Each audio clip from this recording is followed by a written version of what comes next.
camera, so I turn and I see the side view of myself. I'm like, yeah, there. All right, we are on air. Welcome. Good morning, everyone. Maybe that is the voice. Did you turn that on? This is our first, in case you're wondering, this is our first podcast of the morning, or our first hangout of the morning. So we are troubleshooting with you, and we appreciate your patience. We are really excited to hear how things are going there this morning. Before we answer any questions or jump in, we'd just love to hear what's up. So, and because of the day, it has to start with a weather report. So how are things there, Laura? We have clear roads, which is good, but expecting snow tomorrow. I'm hearing around 10 o'clock at night, so I'm hopeful for maybe snow through the night. But I don't think we'll get enough. It'll probably just be messy for driving. So today it's nice and clear, but cold. Excellent. And how many people are there with you? We have 12 this morning. Nice. Well, good morning, everyone. I'm Tanya Baker. I'm the Director of National Programs at the National Writing Project. Good morning, everyone. I'm hearing myself echoing in the room, which is fine. Also with us, we have a couple other leaders from the National Writing Project. I'd like to give them an opportunity to introduce themselves to you.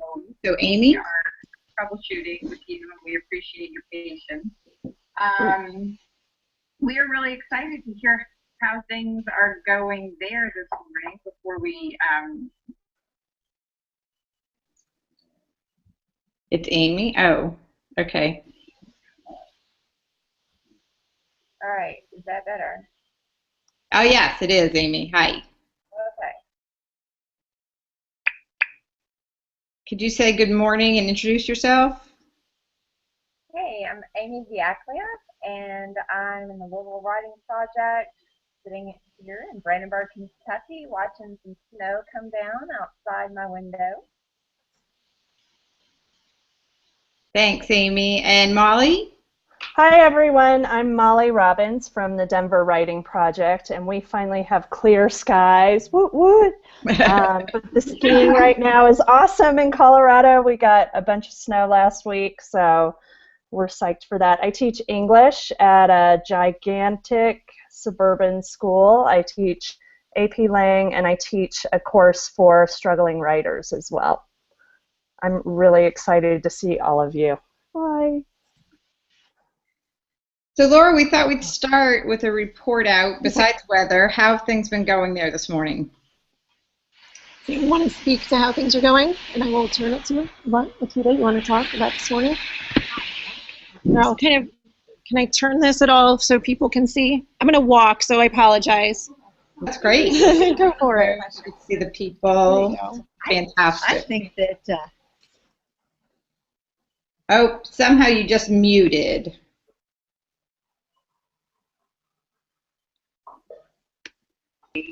There we go. There we go. Hi, I teach at Aurora City Schools in Aurora, Ohio, obviously, and I think that I've also popped online to look at, the book that goes with this. I've been putting my notes in Google Docs, and I shared them. My curriculum director already put a note in there that says this sounds really interesting, something like we might want to share with other people. So I think it's been quite lovely for me. That's excellent. That's a very exciting report for us very early in the morning on the West Coast. Anyone else have anything to say? Okay. So we're just getting started. We didn't do any writing yet, but we have looked at the rubrics and the planning templates. So we're just, after this hangout, we're going to give time for the teachers to revise or create their assignments. That's excellent. And then we are really looking forward to people posting even drafty versions of assignments for us to see what everybody's working on. And also some set of us from the leadership team will be in the G+ community all day, so we'd also take any questions or anything. Back on.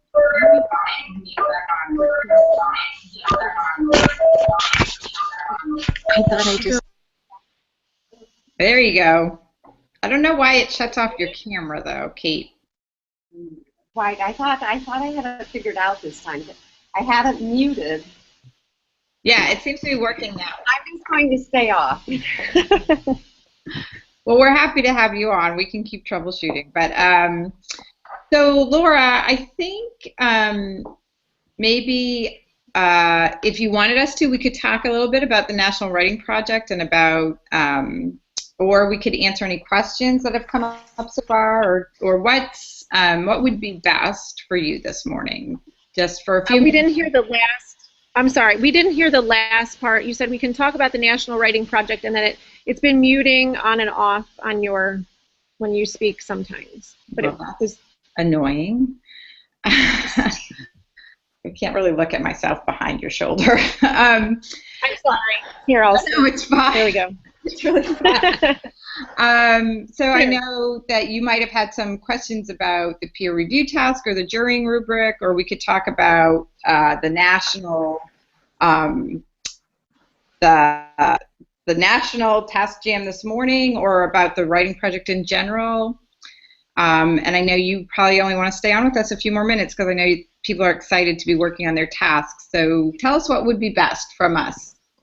What would you like them to speak on? You want to hear about National Writing Project? You want to hear more about the tasks? What questions might you have?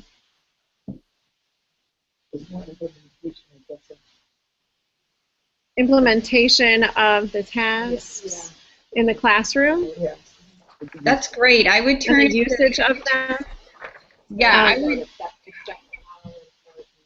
They're wondering about steps to follow, and I need to give the task protocol to them still. And just to give you an idea, we have 2 French teachers in the high school level, business teacher, and then we have English language arts and a literacy coach.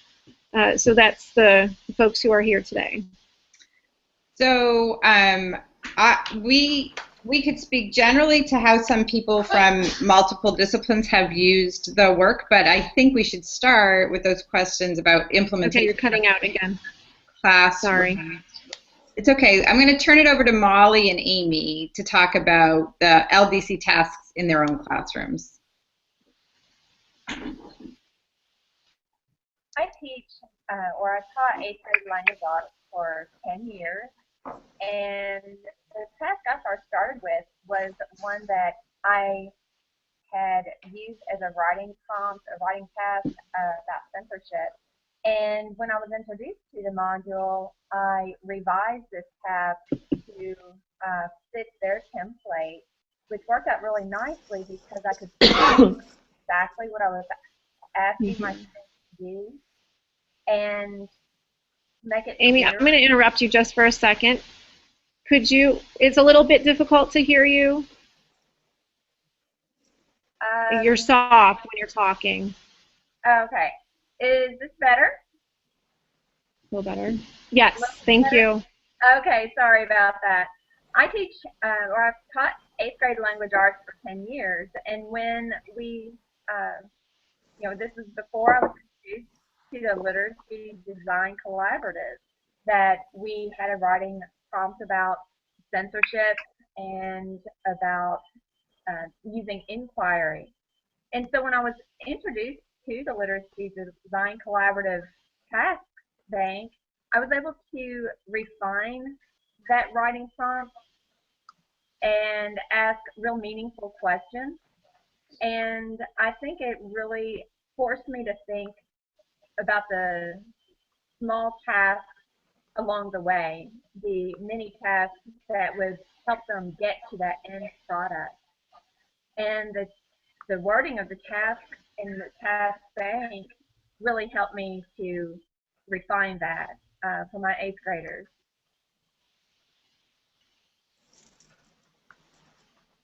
Molly? Yeah. So the very first task that I ever did, I felt like I was throwing spaghetti against the wall because I really struggled with it. I'm going to be really honest. Because I didn't see how the standards fit into the task that I was making with the skills and everything that I was attempting to do. And it wasn't until I actually sat down and really dug in deeply with the standards that it all started to kind of make sense for me. My decision was to create my very first task module for my students who struggle, because I felt like a lot of people were doing their tasks for kind of upper level students, and I wanted to see what would happen for students who struggled with this stuff. And I ended up doing a research project. It was a restaurant review that my students wrote. And I'd say the biggest kind of aha for me was this kind of opening up of what research is in the standards and what research can look like within the standards.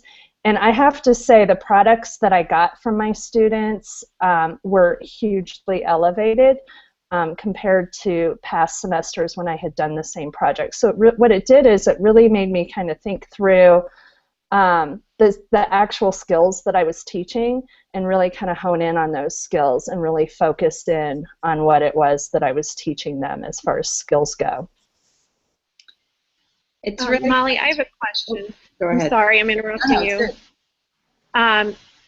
What was your before products? Did you use that assignment before and your after? Like, did you see what changes, I guess, did you see after using the tasks?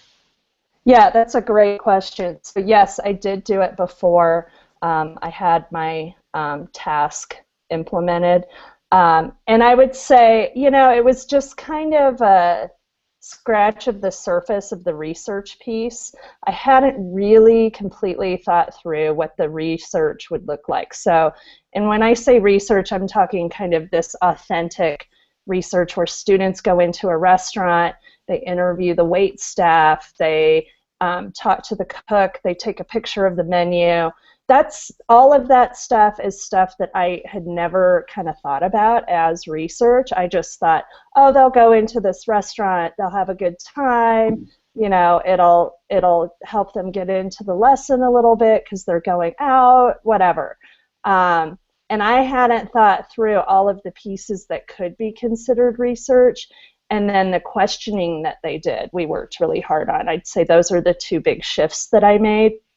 And so what happened is their products became much stronger because their research was better in thinking that stuff through. So I'd like to add to that what Molly said about the product. Using that task bank, it leads at first to think about essays as products, but really it's so open-ended as far as what kind of products the students can create. And it forces you to think about what would be acceptable products in your particular discipline.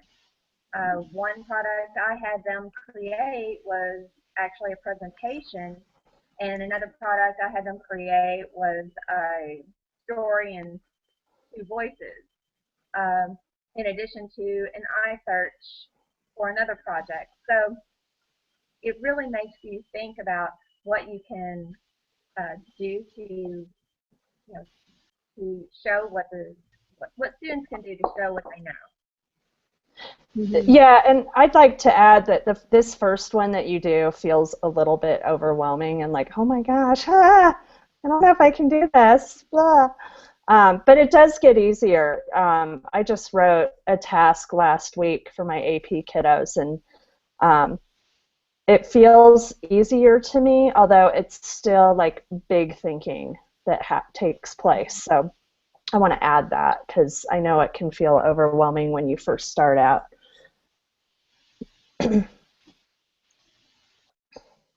So the other thing that I would add about thinking about the tasks is when I started working on LDC, I thought, well, you just write a writing assignment. I mean, what's the big deal? And I had spent all of my NWP life and work really thinking about instruction. What will I do in the class, or what will I have kids do in the class so I can see what they do? But what I got a vision of from LDC because I juried many, many tasks from writing project teachers and other teachers around the country was the way that if the task wasn't very good, no matter how good your instruction was, the task could kind of be a glass ceiling.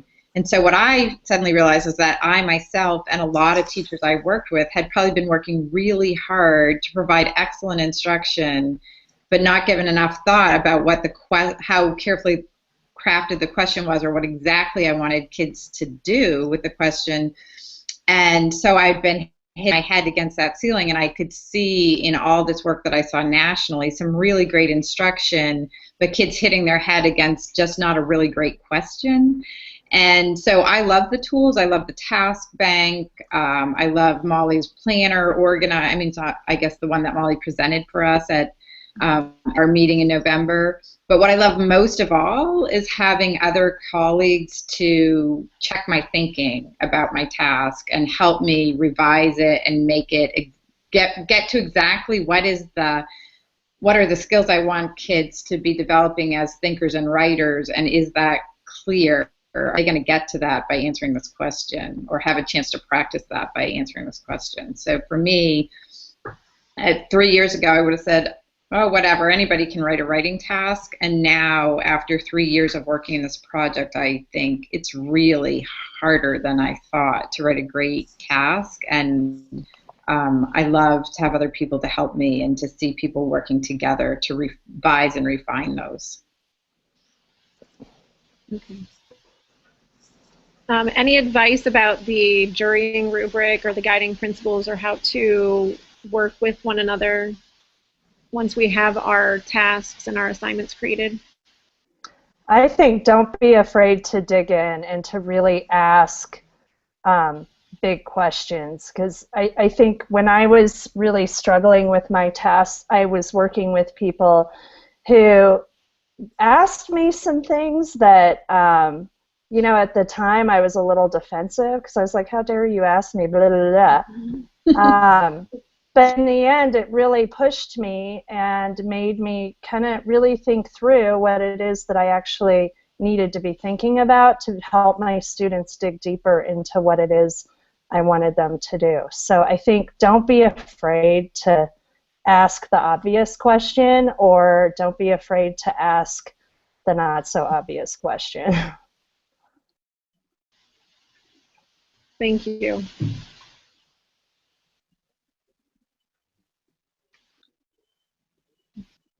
Anything else?